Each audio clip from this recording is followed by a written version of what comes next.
For the first DIY, I'm going to be using this wooden sign from Dollar Tree, and I removed the star in the middle, and I'm going to start by painting it with a base coat of white Waverly chalk paint.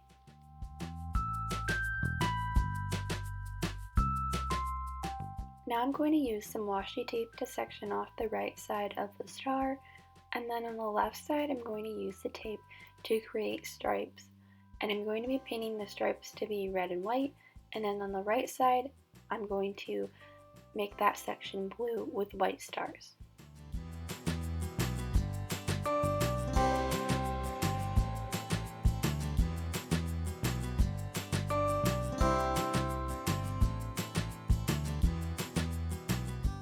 Now I'm going to paint the stripes that I sectioned off with some red Waverly chalk paint in the color crimson.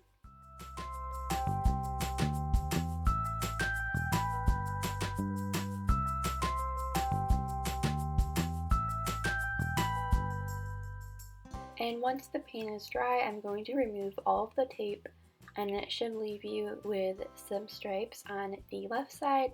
And then for the right side, I'm going to put another piece of tape over the stripes, and I'm going to add on some star stickers onto the right side, and then I'm going to paint over this star stickers with some Waverly chalk paint in the color Ocean. And once the paint is dry, I'll be able to remove these star stickers, and it will leave behind the white paint underneath.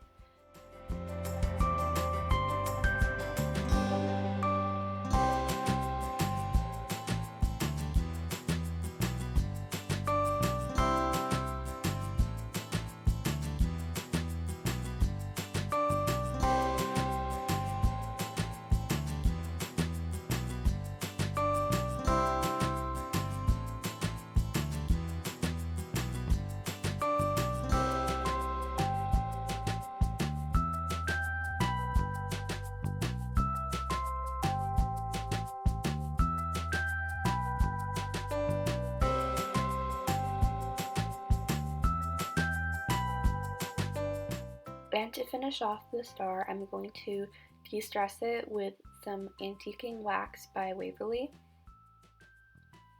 And then I'm going to re-glue on the wooden star to the sign, and that completes this DIY.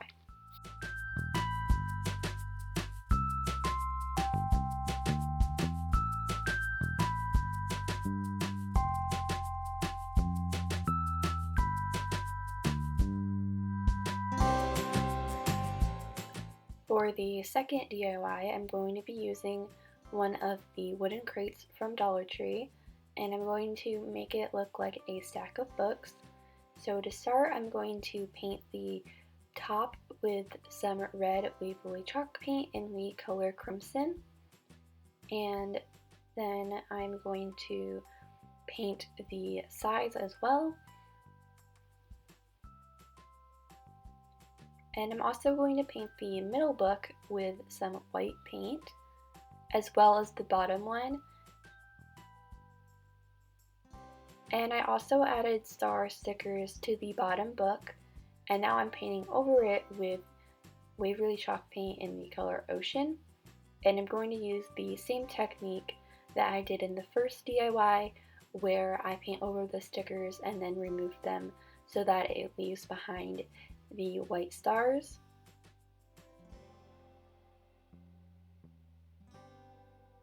And now I'm just going to remove all of the stickers.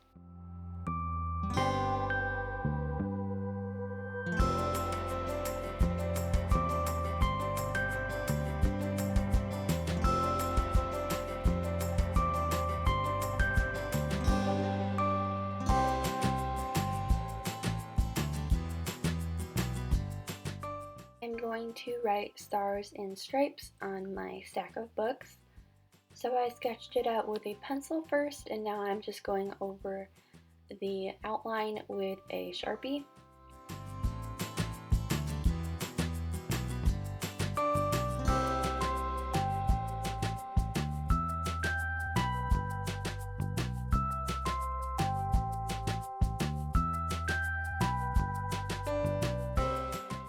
And to finish off my stack of books, I'm going to wrap a piece of twine around the side about 3 times and then tie it in a bow at the top.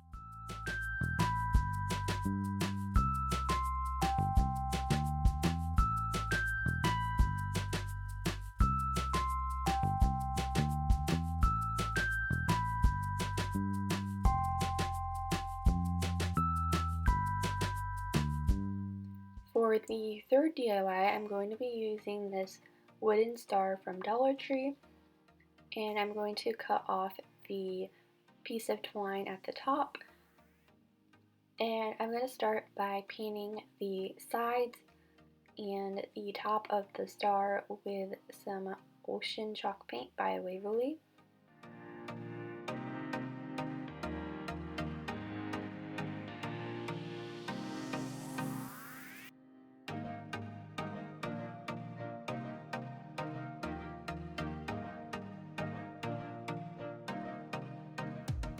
I'm going to be using this rustic red, white, and blue scrapbook paper from Hobby Lobby, and I'm going to trace out the star and then cut that out.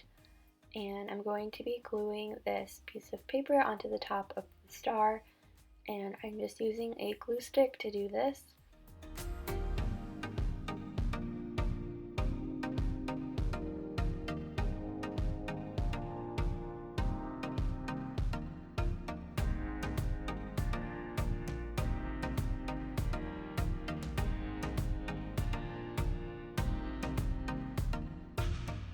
For the fourth DIY, I'm going to be making a mini rolling pin using the wooden handle from a foam paintbrush, and I'm going to start by painting it with the crimson Waverly chalk paint.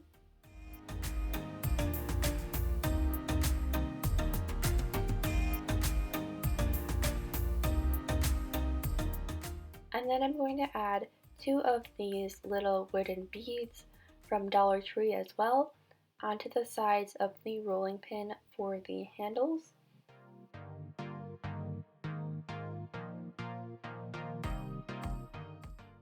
And then I'm going to use some stickers to spell out USA onto the mini rolling pin.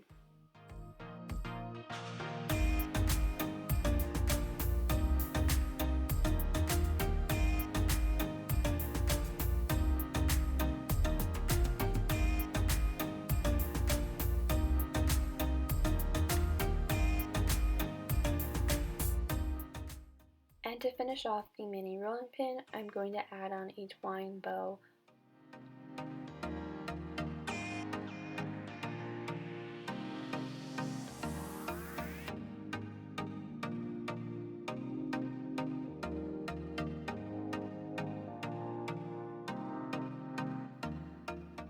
For the fifth DIY, I'm going to be making a 4th of July sign, and to do this, I'm going to cut out a 3-inch by 3.5-inch piece of foam board, and this is what the base of the sign is going to be. So I'm going to paint it with the Ocean Waverly chalk paint. Next, I'm going to be using this stencil from Dollar Tree, and I'm going to use it to spell out July at the top of the sign using some white paint.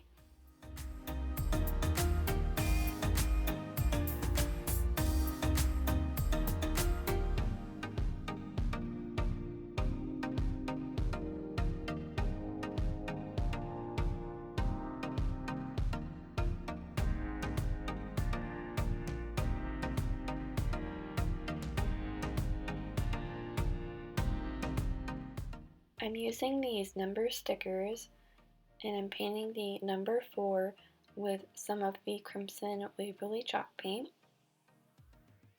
And then I'm going to add the number 4 onto my 4th of July sign. And to add some more detail onto my sign, I'm going to add on a couple of red and white star stickers.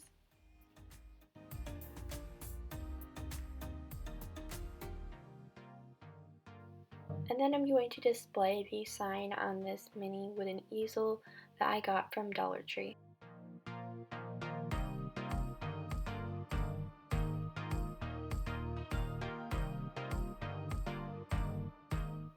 For the last DIY, I'm going to be making a 4th of July gnome using this sock for the body.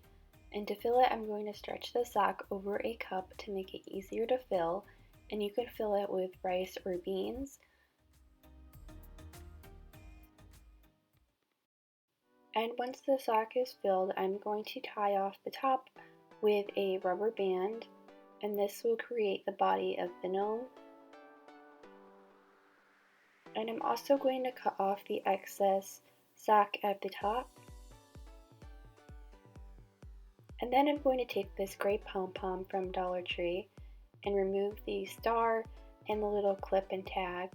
And once the clip is pulled out, I was able to unfold the pom-pom, and I'm going to use the fabric to create the beard of the gnome. So I'm just going to glue that onto the front of the body of the gnome.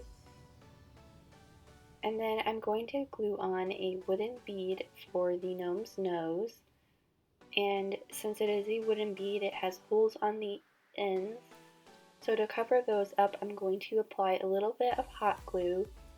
And then I'm going to take part of the beard and put it over top of the glue to cover up the holes on either side. Now to make the hat for the gnome, I'm going to take a piece of red felt and I'm going to sketch out a crescent shape, and then I'm going to make a triangle on top of that, and I'm going to cut this out, and mine ended up measuring about 9 inches by 7 inches tall, and this is going to make it so that you can fold up the hat and it will make a nice cone shape. So I'm just going to start gluing my hat together.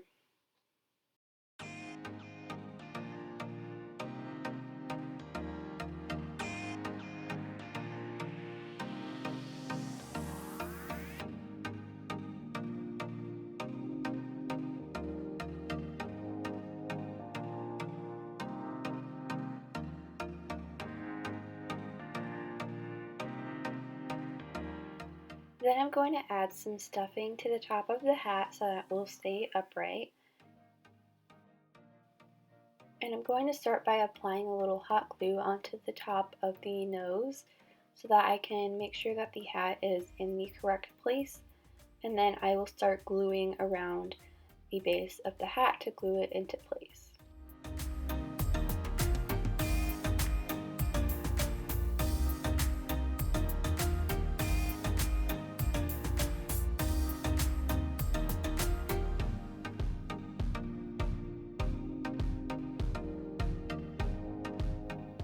To add a little bit more detail to the hat, I'm adding on this felt star and also a blue star sticker into the center of that,